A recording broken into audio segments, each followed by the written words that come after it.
जब बेटे बहू ने अपनी बुई माँ को घर में नौकरानी बनाकर रखा तो माँ ने किया कुछ ऐसा कि मम्मी जी मैं नहाकर आ गई हूँ, नाश्ता तैयार हो गया हो तो जल्दी से मुझे नाश्ता दे दीजिए और मेरा टिफिन भी जल्दी से तैयार कर दीजिए, ऑफिस के लिए देर हो रही है। ये क्या मम्मी जी, क्या बना दिया?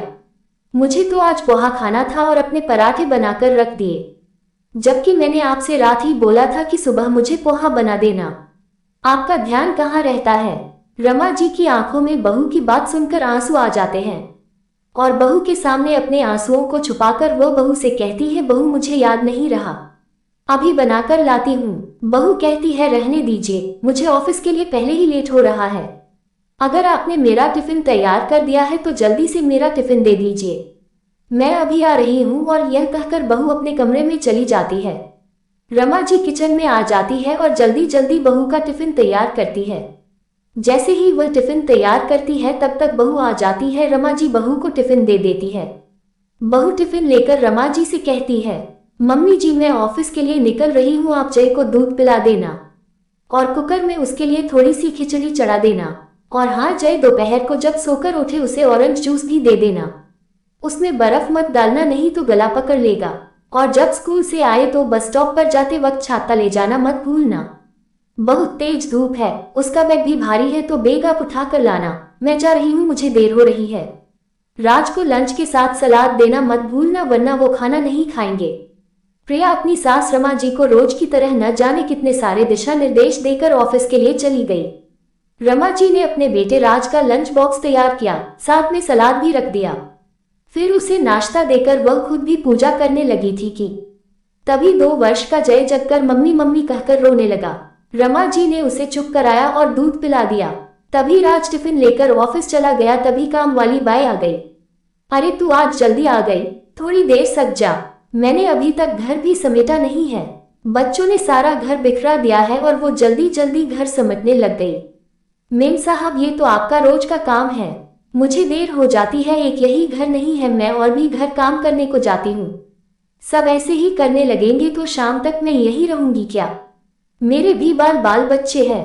कामवाली बाई जल्दी में काम खत्म करने की जल्दी मचा रही थी तो रमा जी ने भी जैसा घर था वैसे ही समेट दिया और कामवाली बाई झाड़ू पोछा करके चली गई। रमा जी सोई में गई तो बर्तनों का ढेर देखकर उनका सिर चकरा रहा था। उन्होंने सारी बिखरी रसोई ठीक की और बर्तन धोने लगी। तभी जय रसोई में आकर बर्तन फैलाने लगा और गीले फर्श पर फिसल जाता है तो फिर से रोने लगता है। रमा जी घबरा जाती है और उसे गोदी में लेकर चुप कराती है, बहलाती है। तभी प्रिया का फोन आ जाता है, आपने जय को दूध पिला दिया क्या? और हाँ, अगर पिला दिया हो तो उसे नहाने से पहले उसकी अच्छे से मालिश कर देना, उसकी सारी स्किन रूखी हो रही है। और बिना कुछ कहे सुने फोन रख दिया। उन्होंने फटाफट से उसकी मालिश की और खेलने के लिए छोड़ा। फिर सोचा खिचड़ी बना दूं, पर कुकर साफ नहीं था तो भगोने में खिचड़ी चढ़ा दी और जय को नहलाने लगी। जय थोड़ा सा चुलबुला और थोड़ा शरारती था, पानी लेकर उन पर ही डालने लगा। बड़ी मुश्किल से उन्होंने अपने पोते को नहलाया। तभी प्रिया का फिर से फोन आ गया, जय को खिचड़ी खिला दी क्या? उसके खाने का समय हो गया है, आप अभी भी खिचड़ी बना रही है? मैं बनते ही तुरंत खिलाती हूँ, रमा जी ने जवाब दिया। तभी प्रिया ने वीडियो कॉल कर दिया और गैस पर भगोने देखकर वह उन पर चिल्लाने लगी, आप ही हद करती है, भगोने में खिचड़ी चढ़ाई है, उसमें तो अच्छे से पकेगी भी नहीं और मेरा बच्चा भी भूखा रह जाएगा। आपने कुकर में क्यों नहीं चाहे? अब तक तो बच्चे का खाना भी बन जाता। रमा जी क्या कहती? प्रिया लगातार बोले जा रही थी जब तक उन्होंने खुद नहीं फोन रख दिया। शायद केबिन में कोई आ गया था। रमा जी की आंखें भर आई, उन्होंने अपने आप को संभाला, तब तक खिचड़ी भी बन गई थी। उसे ठंडा करके जय को खिलाने लगी। बच्चे इतनी आसानी से कहाँ कुछ खाते हैं, बच्चों को खाना खिलाना भी बड़ा मुश्किल काम है, एक जगह बैठकर तो बिल्कुल नहीं खाते। जय के पीछे दौड़ भाग करके वो थक गई तो थोड़ी देर के लिए बैठ गई। अब उन्हें भी भूख लगने लगी थी। रसोई में से नाश्ता लेकर खा लिया और अभी बर्तनों का ढेर रखा था। बेटे बहू इतना कमाते हैं फिर भी बर्तन वाली नहीं लगाते हैं, सिर्फ झाड़ू पोछा वाली लगा रखी है, वो भी इसलिए कि उनका बेटा गंदे आंगन में नहीं खेले। रमा जी की उम्र 60 की ज्यादा नहीं थी, पर बीमारी इंसान को समय से पहले ही बूढ़ा बना देती है। रमा जी शुगर के कारण जल्दी थक जाती थी और बहुत जल्दी भूख लग जाती थी। राज उनकी एकमात्र संतान थी। उसी का रेल पालन पोषण किया और उसे अपने पैरों पर खड़ा किया। अभी 10 साल पहले पति की मौत हुई थी, तब तक राज नौकरी पर लग गया था। उनके जाने के बाद प्रिया घर की बहू बनकर आई। पढ़ी लिखी नौकरी पेशा बहू को वो नहीं लाना चाहती थी, पर आजकल के बच्चे सुनते कहाँ हैं। राज को प्रिया से ही शादी करनी थी। उन्होंने समझाया भी कि बेटा तुम और बहू दोनों नौकरी पर चले जाओगे तो फिर मैं घर में अकेली क्या करूंगी। राज ने भी जवाब दिया, मम्मी बड़ा शहर है, भारी खर्चे हैं, पत्नी भी कमाएगी तो ही घर अच्छे से चलेगा, वरना एक ही कमाई में पार नहीं पड़ेगी। फिर मेरे सभी दोस्तों की पत्नियां कमाती है, ऑफिस जाती है, तो मैं घरेलू लड़की अपने लिए नहीं लूंगा। ऐसा नहीं था कि राज की नौकरी अच्छी नहीं थी, बस उसे अपने दोस्तों और रिश्तेदारों में ये दिखाना था कि मेरी पत्नी मामूली से गृहिणी नहीं, बल्कि वह भी अच्छी पढ़ी लिखी नौकरी पेशा वाली है। राज ने जिद की और प्रिया से शादी कर ली। अभी तक रमा जी ही घर और रसोई संभाल रही थी। बहू के आने के बाद भी उन्हें सहारा नहीं मिला, बल्कि उनका और काम बढ़ गया। बहू तो रसोई में पैर भी नहीं रखती थी, उनको ही दोनों का टिफिन बनाकर देना होता था। उन्होंने सोचा नई नई बहू है, अभी समय लगेगा, पर प्रिया को तो खाना बनाना पसंद नहीं था और उसके पास समय भी नहीं था। ऑफिस आने जाने में वो व्यस्त रहती थी। रमा जी ने सोचा कोई बात नहीं, बेटे के साथ साथ बहू कभी वो ही बना लेगी। पर जब प्रिया पहली बार गर्भवती हुई तब भी वो घर पर तो रहती थी, पर रसोई में पैर नहीं रखती थी। रमा जी ने तब भी एक अच्छी सास की तरह उसकी देखभाल की, उसका बहुत ही ख्याल रखा। अपने पहली बेटी नियति के जन्म के कुछ महीनों बाद ही प्रिया फिर से काम पर जाने लगी। अपने पोती को रमा जी बहुत प्यार करती थी और उसका हर काम करती थी। तब घर में झाड़ू पोछा बर्तन वाली और खाना बनाने वाली भी आती थी। वो घर भी देख लेती थी और अपने पोते के साथ खेल भी लेती थी। धीरे धीरे उन्हें शुगर हो गई और शरीर में थकावट सी रहने लगी। वो घुटनों के दर्द से भी परेशान रहने लगी। अब नियति नर्सरी में आ गई थी तो जय का जन्म हो गया। अब पहले जितनी उनमें जान नहीं थी। प्रिया दूसरा बच्चा नहीं करना चाहती थी, क्योंकि उसका मानना था कि इस महंगाई में एक बच्चा ही पालना भारी है, तो 2 बच्चे कैसे पलेंगे। लेकिन राज का मन था कि नियति अकेली नहीं रहे, उसे अपना भाई बहन कोई तो मिल जाए। जय के जन्म के बाद उसने महंगाई का हवाला देकर खाना बनाने वाली हटवा दी। मम्मी जी घर पर ही तो रहती है, तो यही खाना बना लिया करेगी। अब तो बच्चों का खर्चा बढ़ गया है, तो कहीं पर तो कटौती करनी होगी। जय अब बड़ा हो रहा था, पर राज और प्रिया अपने ऑफिस के काम में ही व्यस्त रहते थे, इसलिए बच्चों पर जरा भी ध्यान नहीं देते थे। शनिवार और रविवार को छुट्टी मिलती तो मॉल में शॉपिंग या मूवी या दोस्तों के साथ पार्टी में जाया करते थे। रमा जी दोनों बच्चों को दिन भर संभालते हुए थक जाती थी, उस पर घर का काम और खाना भी था। रमा जी से अब सहन नहीं हो रहा था। पहले तो उन्होंने सोचा था बहू नई नई है, कैसे घर संभालेगी। फिर ये ख्याल किया कि वो गर्भवती है तो उसका ध्यान रखना मेरा ही कर्तव्य है। फिर ये ख्याल किया कि बहू के पहला बच्चा है तो उसे कहाँ बच्चे पालना आता होगा। फिर ये सोचकर कुछ नहीं कहा कि बहू अकेले 2 बच्चों और ऑफिस को कैसे संभालेगी। पर अब पानी सर के ऊपर से गुजर गया था, अब उनसे नहीं हो रहा था। बेटे राज को भी बस तो पैसा कमाना था या किसी भी तरह पैसा बचाना था। उसे अपनी माँ की जरा भी परवाह नहीं थी और माँ पर वो दोनों खर्च भी नहीं करते थे। वो वहाँ दोनों वक्त का खाना खाती थी, पर वो भी चैन से नसीब नहीं होता था। पोते पोती हर दादी को प्यारे होते हैं, पर जब उनकी सारी जिम्मेदारी उन पर ही डाल दी जाए तो वो प्यार भी बोझ सा लगने लगता है। एक रविवार दोनों बेटे बल जब उठे ही थे तो रमा जी ने कहा कि वो गांव में जाकर रहना चाहती है। अब यहाँ पर उनका मन नहीं लगता है। गांव की अच्छी हवा से शायद उनकी तबीयत ठीक रहने लगे। तो ये सुनकर प्रिया जवाब देती है कि अरे गांव में आपको रोटी कौन देगा, यहाँ तो 4 वक्त का खाना आप मुफ्त में घर बैठे खाती है, आपको गांव में जाकर क्या मिलेगा। मुफ्त की ऐसी की हवा और ये शानदार सोसाइटी का रहन सहन गांव में कहाँ मिलेगा। फिर घर कौन संभालेगा, नियति और जय को कौन संभालेगा, इन्हें तो आप भी चाहिए। ये सुनकर रमा जी का दिल भर आया। बहू मैं यहाँ मुफ्त का नहीं खाती हूँ, तेरे 3 समय बर्तन मांजती हूँ, तीनों वक्त का नाश्ता खाना बनाती हूँ, तुम्हारे दोनों बच्चों को संभालती हूँ। इतना काम करने के लिए कोई दिन भर की मेड रखोगी तो तुम्हारे 14-15 हजार आराम से खर्च हो जाएंगे। मैं तुम्हारे रुपये बचाती हूँ, मैं मुफ्त में नहीं खाती, पर तुम्हें तो मैं मुफ्त की नौकरानी मिल गई हूँ।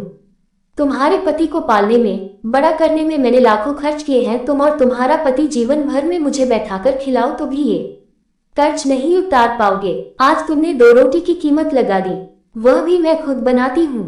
तुमने तो आज तक मुझे 2 रोटी कभी बनाकर खिलाई भी नहीं। एक बार रसोई में जाकर तो देखो, खाना बना कर तो देखो, तो तुम्हें खुद ही पता चल जाएगा कि खाना कैसे बनता है, कितनी मेहनत से बनता है। दूसरों का नाम रखना आसान होता है और जब वही काम खुद करना पड़ता है तब पता चलता है कि यह काम कितनी मेहनत का है। तुमने कभी खाना बनाकर नहीं देखा तो तुम्हें क्या समझ में आएगा। तुम्हें तो रसोई बनाना फिजूल का काम लगता है। तुम्हारे लिए मेरे प्यार, परवाह और इस घर के प्रति समर्पण की कीमत बस यही 2 रोटी है। मैंने तो तुम्हें अपना समझकर तुम्हारा ख्याल रखा, पर तुमने तो अपनी सास को ही मुफ्तखोर बता दिया। मुझे तुम्हें अपनी बहू कहते हुए भी शर्म आ रही है। जब अपना बेटा ही अपना ना रहा तो तुम तो फिर भी पराए घर से आए हो। इसे भी अपनी माँ की तकलीफ परेशान नजर नहीं आती है, बस पैसे कमाने की पड़ी है। कभी राज ने आकर पूछा कि माँ कैसी हो, माँ तुम्हें कोई तकलीफ तो नहीं है। अस्पताल भी मैं अपनी सहेली के साथ जाती हूँ और खुद की दवाई भी मैं खुद तेरे पापा के पेंशन के रुपयों से लाती हूँ। मैंने अपने बेटे, बहू और दोनों बच्चों के लिए बहुत किया है, पर अब और नहीं कर सकती। तुम तुम्हारे बच्चे और घर संभालो। वैसे तो घर मेरे पति और मेरा बस आया हुआ है, पर एक माँ होकर मैं अपने बच्चों को बेघर नहीं कर सकती हूँ। मैं इस घर में तुम्हें बहू बनाकर लाई थी, तो तुम्हें कैसे घर से जाने को कह दूँ। तुम दोनों को तो शर्म नहीं है, पर मेरी आंखों में अभी शर्म का पानी बचा हुआ है। बस मुझे अभी इस घर से जाना है। इस उम्र में बीमारी संभालू, रसोई संभालू, घर संभालू या छोटे बच्चे संभालू। प्रिया, मैं इस घर की मालकिन हूँ, बावर्ची और तुम्हारे बच्चों के आया नहीं हूँ। अपने बच्चों को संभालो या एक मेड रख लो। मुझसे तो ये सब अब संभालना नहीं जाता है। रही बात खर्चे की, तो मैं तुम दोनों से 1 रुपया भी नहीं मांगूंगी, क्योंकि इसके लिए मेरे पति की पेंशन ही काफी है। बहू, तुम जब भी ऑफिस जाती थी, जय के खाने पीने के लिए 10 बार फोन कर देती थी। कभी मुझसे भी पूछती थी कि मम्मी जी आपने खाना खाया नहीं, समय पर दवाई ली या नहीं। क्या तुम्हारा कोई फर्ज नहीं बनता है कि जिस माँ ने तुम्हारे पति को बड़ा किया, जो तुम्हारे बच्चों को पाल रही है, उसके प्रति तुम्हारा कोई फर्ज नहीं बनता है। ये कर रमा जी फूट फूट कर रोने लगी। राज और प्रिया दोनों बेटे बहू की नजर शर्म से झुक गई। वो कुछ कहने के लायक नहीं रहे थे। रमा जी की रमाओं को उन्होंने कभी समझा ही नहीं। वो दोनों क्या कहते, उनकी बोलती बंद हो गई। माँ को रोता हुआ देखकर राज उठकर अपनी माँ के पास आया और माँ को चुप करते हुए बोला, मम्मी मुझे माफ कर दो। पैसे कमाने और पैसे बचाने के चक्कर में मैं अपनी ही माँ के दर्द और तकलीफ को भूल गया था, पर अब ऐसा नहीं होगा। अब मैं आपका पूरा ध्यान रखूंगा।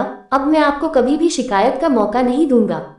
आप घर छोड़कर मत जाइए। मुझे और प्रिया को तो घर के बारे में और दोनों बच्चों की आदतों के बारे में कुछ पता ही नहीं है।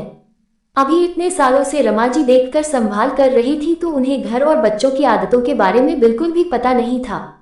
दोनों बेटे बहू की आंखें खुल गई। आज रहकर अपनी गलती याद आ रही थी। तभी प्रिया रमा जी के पास आकर उनसे माफी मांगती है। मम्मी जी मुझे भी माफ कर दो। आपने माँ बनकर हम सबका ध्यान रखा और मैंने आपको कभी सास समझकर आपका आदर सम्मान नहीं किया। आप चले जाएंगे तो दोनों बच्चे कैसे रहेंगे। इन्हें आपकी आदतों हो चुकी है। ये घर मैं अकेले नहीं संभाल पाऊंगी। ये घर आपका है। मम्मी जी आप इस घर की मालकिन हैं और हमेशा रहेंगी। मुझे मेरी गलती का एहसास हो गया। मैं आपको शिकायत का मौका नहीं दूंगी और घर के काम में भी आपका सहयोग किया करूंगी। मुझसे बहुत बड़ी भूल हो गई। प्लीज मम्मी जी चुप हो जाओ और मुझे माफ कर दीजिए। रमा जी लगातार रोए जा रही थी। उनके आंसू सुखने का नाम ही नहीं ले रहे थे। दोनों बेटा बहू रमा जी को चुप करते हैं। बेटे के माफी मांगने के बाद पर अपनी गलती का एहसास होने के बाद रमा जी पिघल जाती है और वही सक जाती है। अगले दिन से बर्तन वाली और खाना बनाने वाली रख दी जाती है। प्रिया अब सुबह को जल्दी उठने लगी थी। ऑफिस जाने से पहले रसोई में मम्मी जी का हाथ बटाने लगी थी और घर के कामों में भी काफी सहयोग करने लगी थी। ऑफिस से आने के बाद घर में जो काम दिखाई देता था वह भी अब रमा जी से ना कहकर खुद करने लगी थी। पर दोनों बच्चों की जिम्मेदारी अभी भी रमा जी ने ही ले रखी थी, क्योंकि मूल से ज्यादा ब्याज प्यारा होता है। संतान की संतान से कभी मुंह नहीं छूटता है। आजकल ऐसी घटना आम हो रही है। कुछ लोग बुजुर्गों को साथ तो रखते हैं पर उन्हें नौकर बना लेते हैं और उनका ख्याल भी नहीं रखते हैं। अपनी संतान को पालने और बड़ा करने में ही माता पिता थक कर चूर हो जाते हैं। अगर आपको वीडियो अच्छी लगी तो इस वीडियो को लाइक करके चैनल को सब्सक्राइब कर देना। आपका एक सब्सक्राइब मेरे लिए 1 लाख के बराबर है।